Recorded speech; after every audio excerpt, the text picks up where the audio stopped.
wait till he gets to the sofa. Beck, first announcement of the day. Comic Con, please welcome Giancarlo Esposito!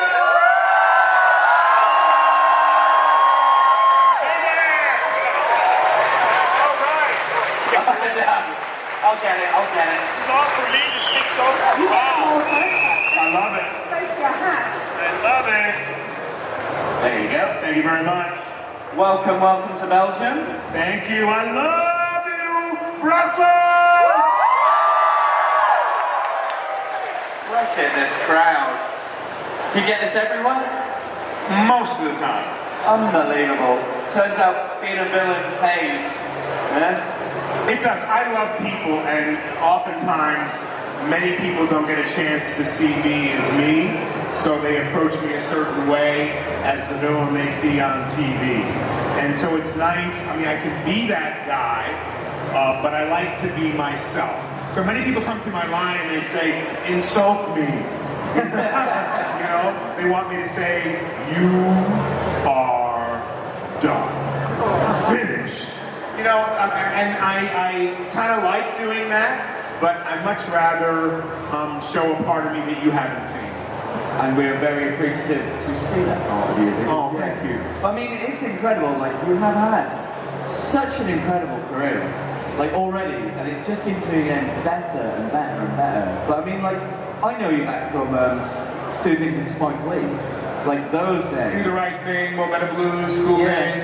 Absolutely incredible. And like, obviously, fandom, you've got so many like feathers in your cap that in fandoms, like The Boys, you've got obviously Better Call Saul, Breaking Bad, the little franchise known as Star Wars, which is just the best fan base. And one of my favourite cameos, which was in Community.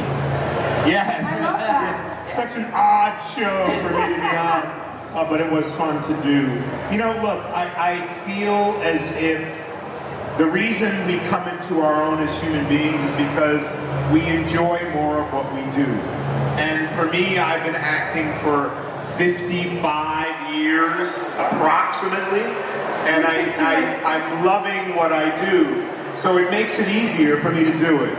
And the other part of what I realize is my success and why so many people know me is because I do so many different kinds of shows.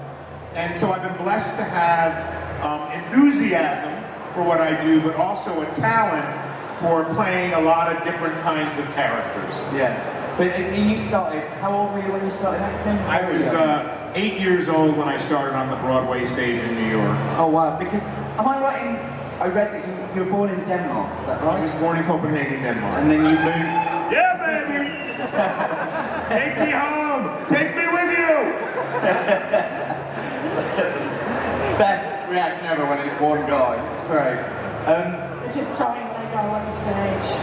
So, did you pretty much as soon as you got to America, that was, you almost instantly fell in love with acting? How did that start? Well, my mother was an opera singer, and so she was always on the stage in the opera house in Milan, at the Hamburg Staatsoper in Germany, and also did a supper club act with Josephine Baker, a great French singer from America who's an expatriate. So I was always observing her. My career started because I loved the mystical quality of the theater.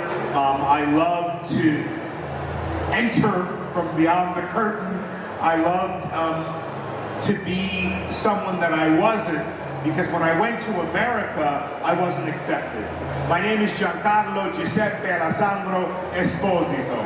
So I'm very Italian. I mean, as you can tell. You know, so, but people don't really know that about me. And so I wanted to find myself, and so in being in the theater and being on stage as a musical comedy artist, I felt at home, I felt comfortable. And that's what led me into acting. It was also that we were struggling for money. I wanted to help my mother, who was divorced from my father at that time, raise money and be able to pay the rent. And I wanted to live better. So because I had talent and enjoyed it, I went that route. Oh wow! But I mean, like you say, because you started at such a young age, did you find getting into acting was quite easy as you got older, or was it still that classic? You struggled at first, and then you found your feet. I struggled at first because there was no place to put me. Yeah. And because after a few years in America, I mean, I grew up speaking some Italian and some German. And after I found my voice, I had to lose any accent that I had, and I started to be a New Yorker. And so I had to speak differently. And then I realized that back in the 50s and 60s, African Americans didn't have the same opportunities because we weren't looked at on the same level.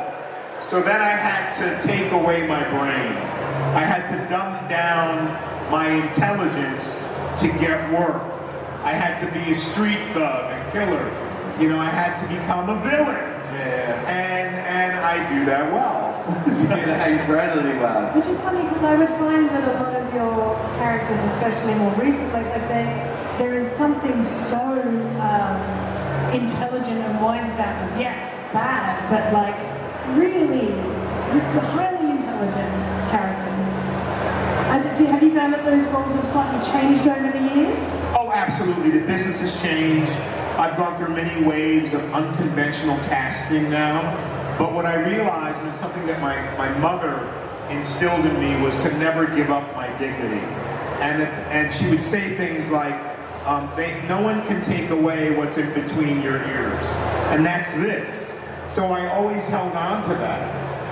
I love art, I love literature, I'm a big reader, and I love how it pertains to our ordinary lives.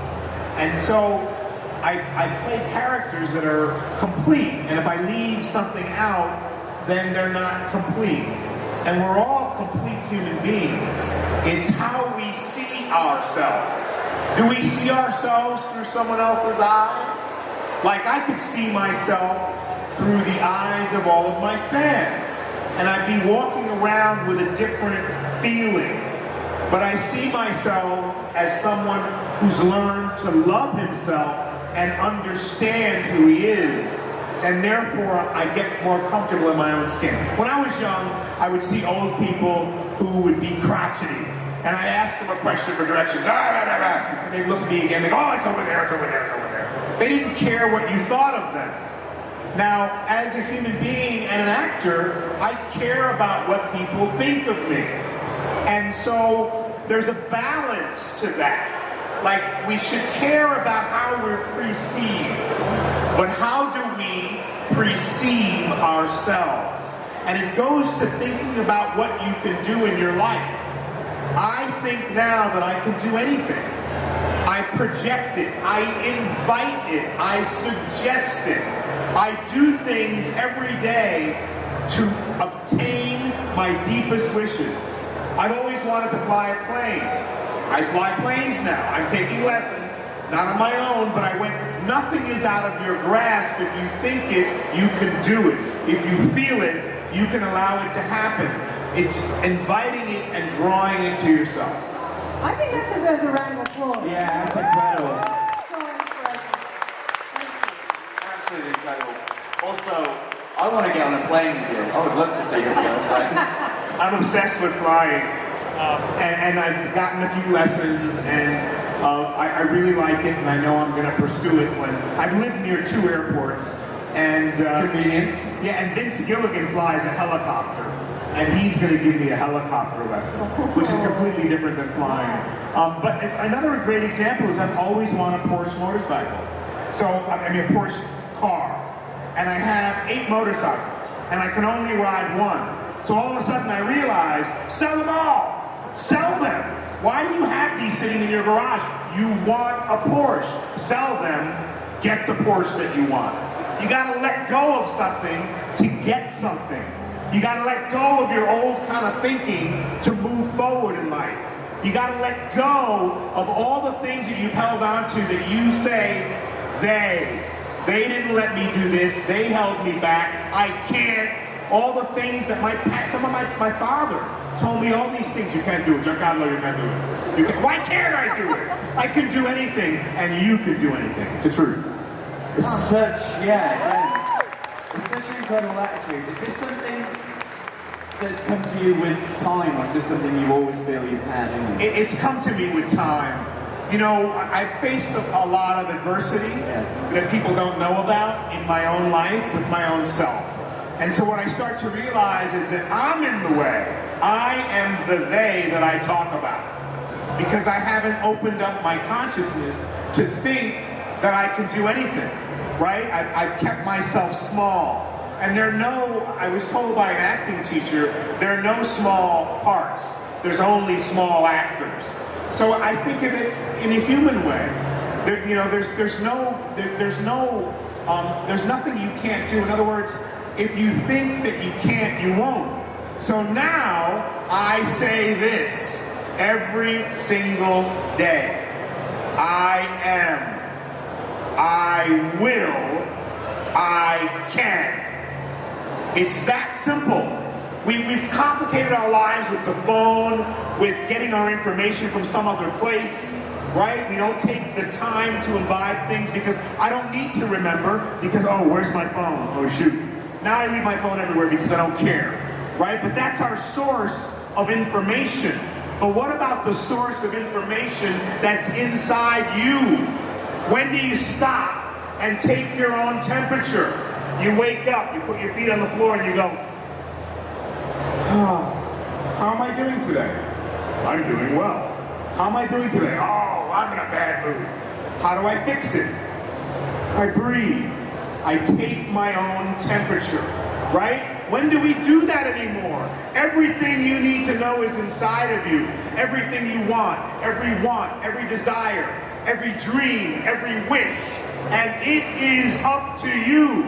My dreams aren't going to be realized by him. He's got his own dreams to realize. My dreams aren't going to be forwarded by her. She's got her own. Take responsibility and allow it to happen. Now people tell me, oh, easy for you to say you're successful. But guess what? I wasn't always successful. I've been bankrupt twice. I've been down on my butt at least 5 times. I've almost quit the business 3, 4, 5, 6 times. People have told me you're never gonna make it. People have told me I have 4 daughters, I'm divorced. They tell me, oh, you have 2, your family's too big. You're never gonna get over your bankruptcy. I borrowed money from all these people, and guess what? I paid every one of them back. I am, I will, I can.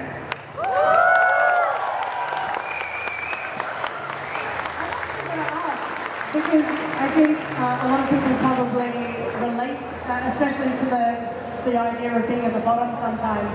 Are there is there anything that you would say to me, was there anything you did when you were at the lowest that really helped? I mean, it sounds like this sort of stuff is great. Is there anything else that you would This wasn't always here.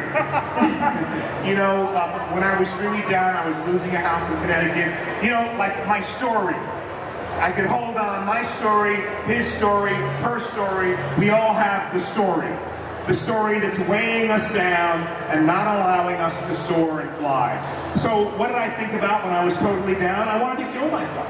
I mean, it was that bad. And I thought, wait a minute, what's the flip side? The flip side is I really love life. And we think that life is about money or success. Life is about this. This is life, man, right? I mean, that's really what we have, right? I mean, and I love what I do, so I didn't want to go out of the world because any moment that I could be in front of the camera or be on stage or make someone feel something, move people from one place to another because of the work I did, right? So I had to get over me. So an actor, my life is all about me. It's the mirror, it's me, I'm so good, blah, blah, blah, blah, blah, blah. Now I'm over myself. Right? So I can really be me. I'm not afraid, like, I could walk through the curtain and be the guy that you thought I might be. Right? And so people tell me, I'm very disappointed. Why? Because you're not Gus at all. I said, I could be Gus in a heartbeat. Right? But you know what I mean? So it takes time. So when I was really down, I thought, what do I love the most, even about this strife? It's that I still maintain a part of me. And that there's hope. If you've never faced adversity, If you've never been down, you can't appreciate the rise. You can't appreciate getting what you want. And I'm really thankful for my mom. My mom's passed away, my dad's passed away, but my mother told me and taught me in a way that to earn everything you get. Like if I wanted to be a star when I was 20, I knew I was that good. I believed in myself, but no one else knew. No one else knew who I was. No one else believed. So then you have to show it and prove it. And your job as human beings is to share your idea and then share it with her and him and convince them. You got to be a salesman. This is the next great thing. Raise the money, raise consciousness, and get people to do for you what you need to be done. And in turn, you do for them what they need to get done. And that's how the world changes. We're so screwed up right now because everyone's about I and me, and they're not so much about we and us. This is what it's about. I don't care how much money you have. Are you going to be happy alone in your mansion without anyone else to share your ideas, your creativity, your love, your compassion? You won't be. You might think you will be, but you won't be.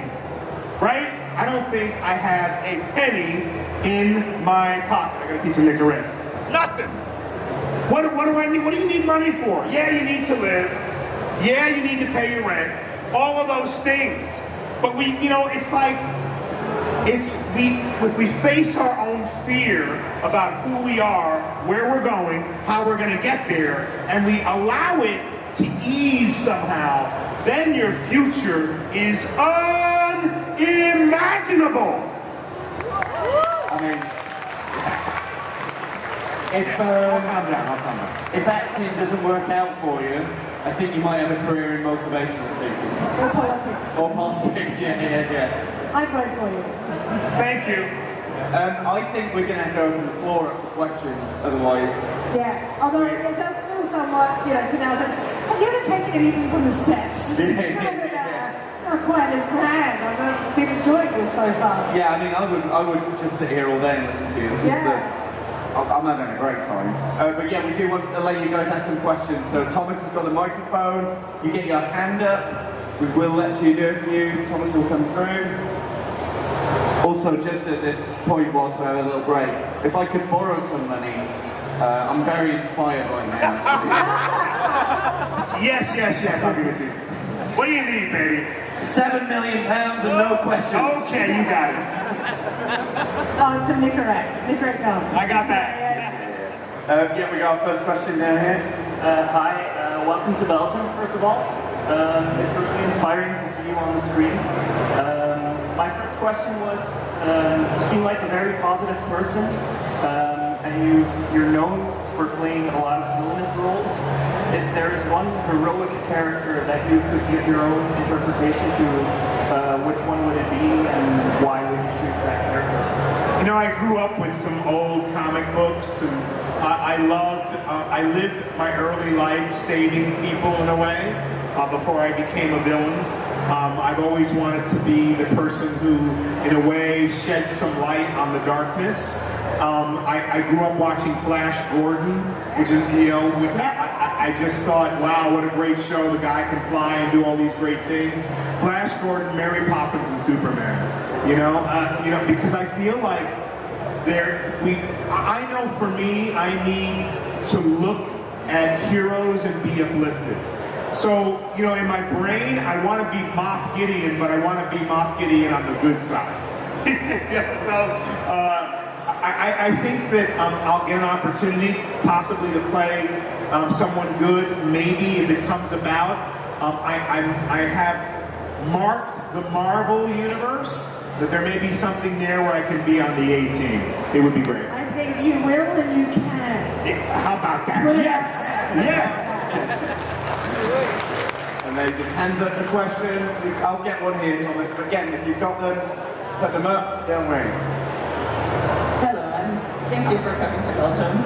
I was wondering how you ended up getting the role of Moff Gideon and how you approached playing the character. So I got a call. I work with Jon Favreau on a pilot called Revolution, and I really liked his direction. J.J. Abrams and Eric Kripke combined to make that show. Eric writes the show I do called The Boys. And so I met John, and I did that show, and then he asked me to do a commercial with him, and which led to a conversation about Mowgli, and which led to Jungle Book. So, and you'll get the through line of this, because I bring it back to how it works. I want to work with people that I really like, and I put that out there, and it started to happen. So John called me. Literally called me on the phone. He said, I have good news, I have bad news. What do you want first? I said, I always want the good news first. I wrote a role for you in Mandalorian. I said, what's that? He said, Star Wars? I said, oh, you got my attention. And he said, I said, okay, so what's the bad news? And he said, we don't have any money. I said, what are you talking about, John? It's Disney. You got a lot, we have money, it's all going into the volume. And I said, okay. And I said, so it's hard to say no when someone says, I wrote a role for you. You can't say no. I said, I'm really intrigued and I'm excited. He said, is there anything you want? And I said, yes. Ask for what you want in life. Don't be afraid that you're not gonna get it. Be more in fear that you will.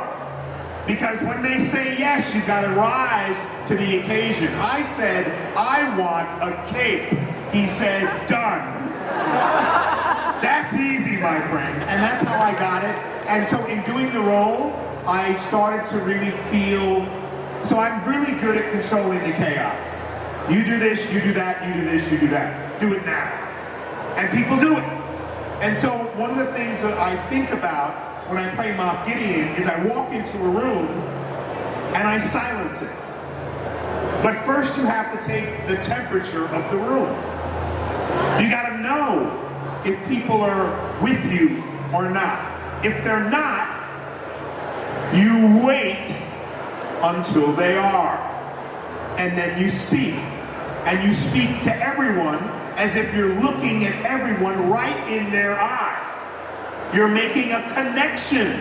And this is what life is. So I walk into a room with all these stormtroopers who are standing there and you can't see their eyes. But I address all of them. And they know it because we are energy. We're electrical beings. We're light energy. We're stuck in a physical body that's heavy and it's hard. I'm worried about my fat. I'm worried I can't hold my head on my shoulders the right way. I'm worried about the ache in my back from swimming for an hour this morning. But if you let all that go and realize that you're not the body, that you are energy, then your life changes. Not to say that you can control all of that energy, but you certainly can control your own. So what I do with Moff Gideon is I allow him to be strong, to have a vision for the world, for humanity, and to be able, and a guy like that makes 15 of himself. I want 15 of me too.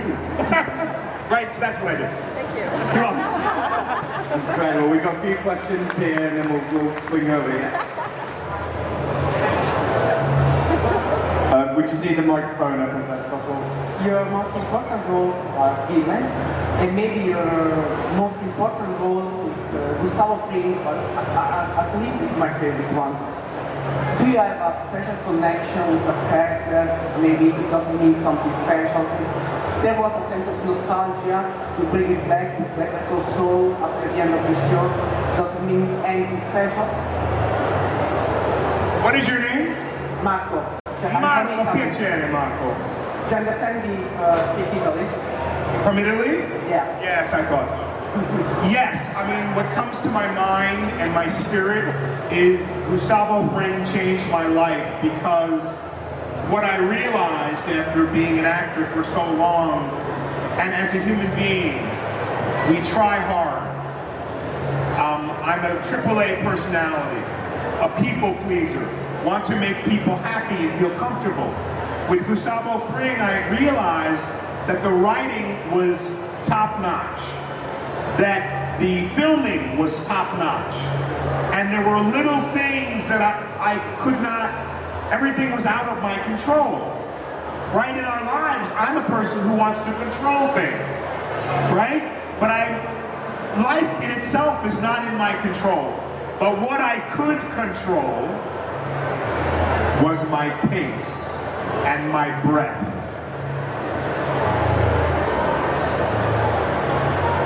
I could get calm. I could see any situation. I could allow myself time to think. Think not only about what I will do, but think about what your next move is and what your next move is. I allowed myself to breathe. And so I connected with my yoga practice because it allowed me to close my eyes but still see all of you. To close my eyes and see behind me. I went to military school and almost went into the military. And what will save your life, even on the streets of Brussels or New York or Paris, is your hypervigilance. Not to say that that's good, but I'm a hypervigilant person. So I'm looking at you, but I can see where every exit is. I walk into a room, I know how to get out. That's survival. So Gustavo, when I created him, I connected to his presence. There's a presence that some of us feel like we don't deserve to have that presence, but we do. It's all different for each and every one of us. I love the quiet lion. I love the person, you know, Gustavo was so quiet and you felt like, oh, he's a thinker, but you never would have imagined at the restaurant, is everything to your satisfaction? Can I get you a refill? You'd never imagine that this guy was the mastermind that he was. So I used my yoga practice to allow space and time, because I couldn't control the lines, but I could control the space in between the lines. And it taught me a different style of working, because it gave me time to do what I'm doing right now, to really take you in. I can feel your energy. I can see it. We're connected. But we don't allow ourselves in our lives time to do that. Settle down. Take the time to share who you really are with other people. And they will react to you differently. Right. Absolutely great. I don't think we've ever had this many applause breaks at Comic Con. It's great. We're going to swing around, don't worry. Yeah. It's so interesting when you talk about that as well, because your energy is fizzing when you're next to you. You feel your energy. But yeah, on the screen when you do someone like Gus or even Moff Gideon, it's so... There's a lot that goes on the screen, you know? There's not only an inanimate object in front of you, there's also like this, right? You can hear our little space here. And then you hear all those people who aren't paying a lick of attention to any of us, right? So that's what's going on in a movie set. Like it's 1,000 things are happening. And then they go, quiet please, roll sound, slate in, action. After all this noise, they have to demand people get off their phones, be quiet, and then go now. Like, you know what I mean? It's like crazy. So I just get into a space that is my own circle, because what I'm doing over here is different than what's going on over there. Right. Okay, hi, sorry for my English. So first of all, I want to say hi from me, from my brother-in-law who's on there, Janelle, is a huge fan of you. Just to know for the future, do you want to stay a villain, or do you want more role of good guys? Yeah, do you want to stay playing a lot more villains, or do you now want to go over to the good side? I want to play everything. You know, I always want to be in my own defense. I get so defensive because I'm so human. And name all the movies I've done in the last 2 years, which have been good guys. But I could name a few for you because I want people to know that I'm versatile.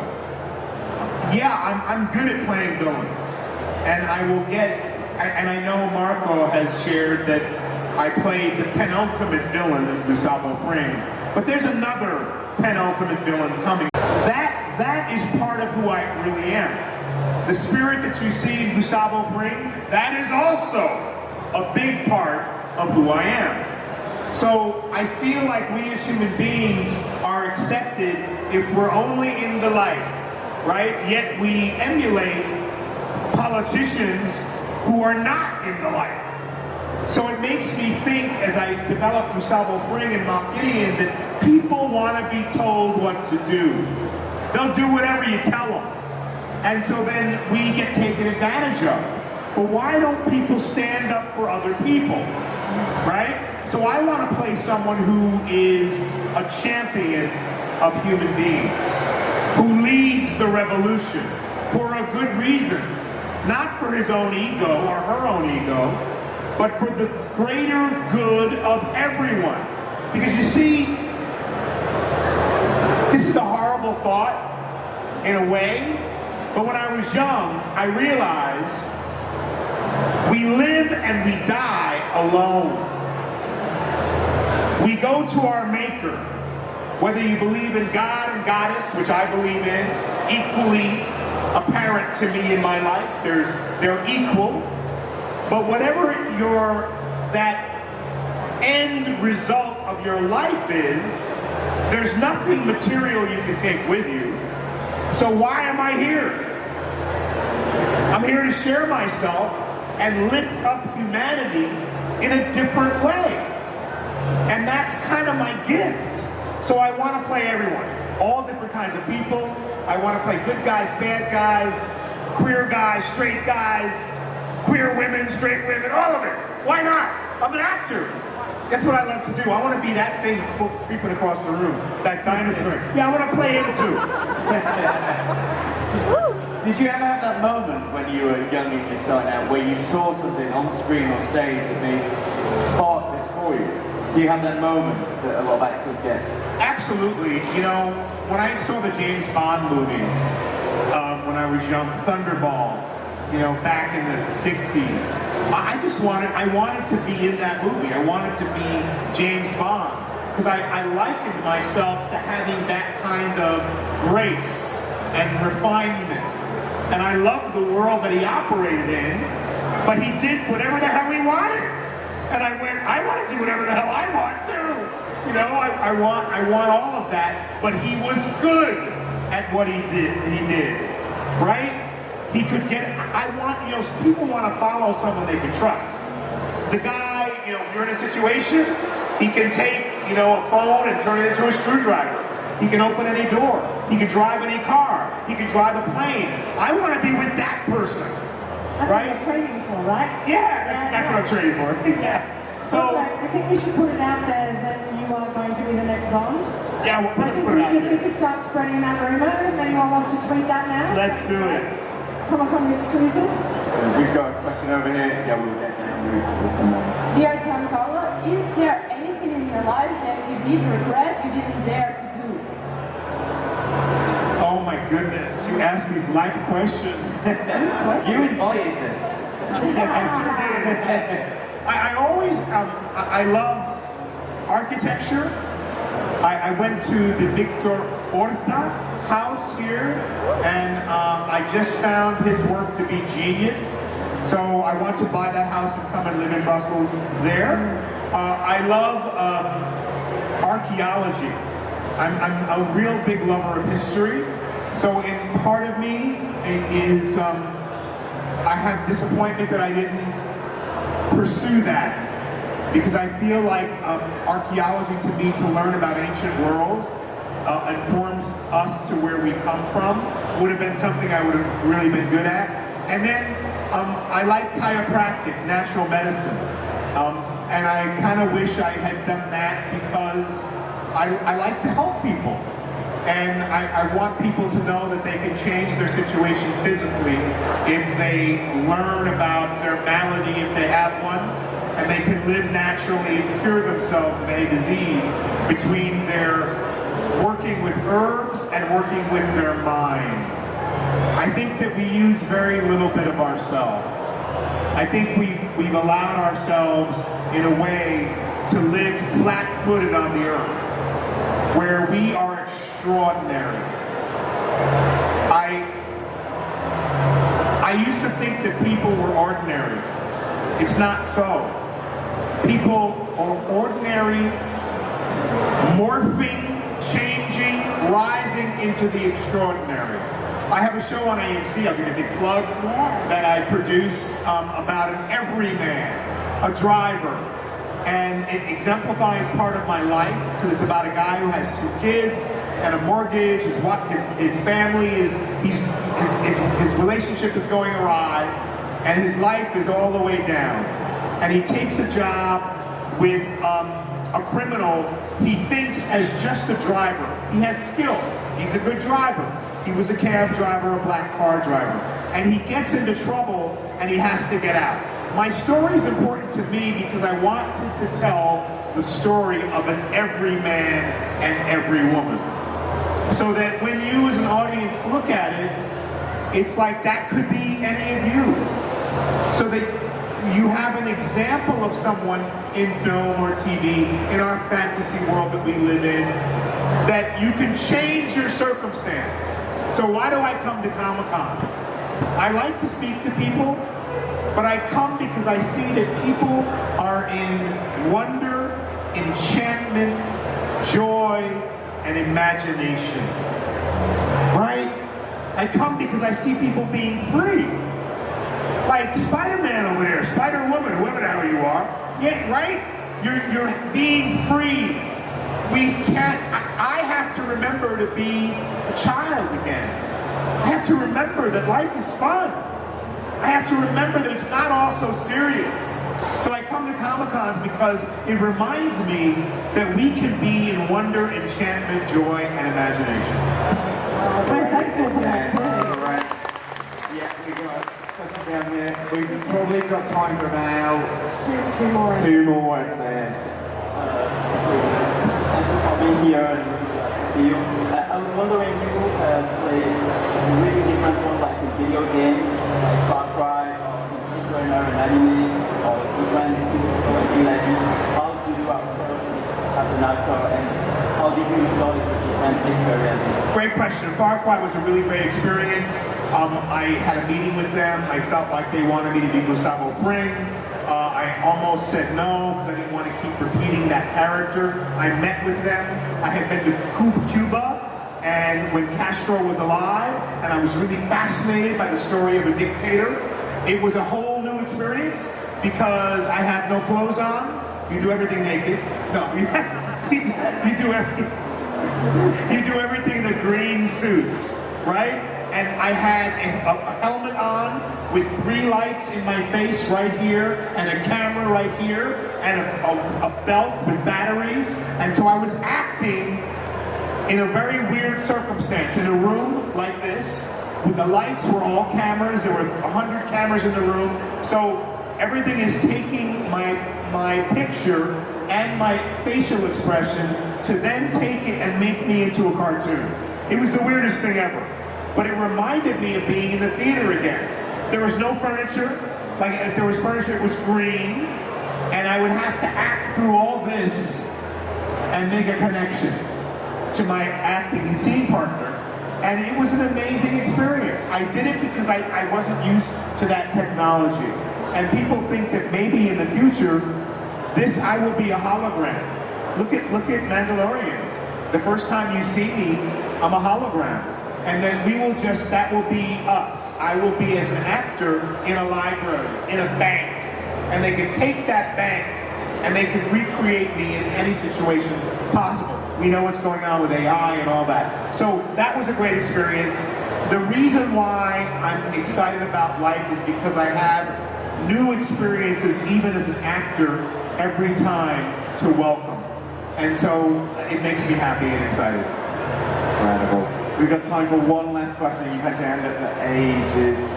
So yeah, go for it. Hello, so nice to meet you. Thank you for coming in Belgium. So I have 2 questions. The first one is about Breaking Bad and Better Call Saul. So, if Los Polos Hermanos wasn't selling chicken, what would it be? And question 2, do you like Belgian food? So if Los Pollos Hermanos wasn't selling my chicken, it would be frites and waffles. I hear frites are really big here and I can make a lot of money. Frites. Yeah. I haven't had a lot of Belgian food, but I do love frites, and waffles kind of make me, they're too sweet.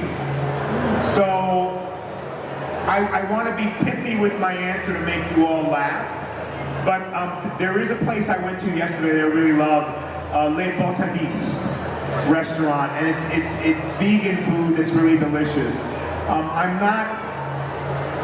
Look, I like bacon and I like sausage, so maybe it would be, I don't know what you call sausage here. Saucisson? No? Saucisse? Yeah, so maybe it's that. I was afraid to eat one at breakfast this morning because they're really kind of white and tan, and I was afraid to try it, but maybe next time. Hey, listen, you guys have been really, really, really wonderful, and I love being in Belgium. This is my second time coming here. I was here many years ago with my buddy Bart Couture. Raise your hand, Bart. He's filming everything. He's a wonderful human being, but also a journalist, and among many other things, and a farmer, and all that. And so it's been many years since I've been here, but it's really great to come back to really experience the love and enchantment and excitement of all the Belgian people, so thank you.